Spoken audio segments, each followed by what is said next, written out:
అందరికీ నమస్కారం.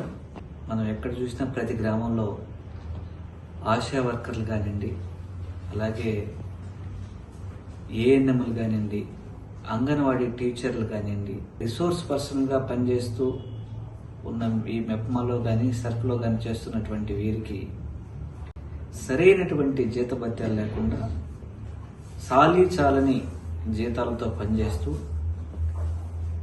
దుర్భర పరిస్థితులు ఎదుర్కొన్నటువంటి వీరి మీద ఈరోజు పార్లమెంట్లో వారి జీతాలు పెంచాలని, వారికి కుటుంబ భద్రత ఉండే విధంగా చూసుకోవాలని, మినిమం వేజెస్ పే చేయాలని కేంద్ర ప్రభుత్వాన్ని కోరడం జరిగింది.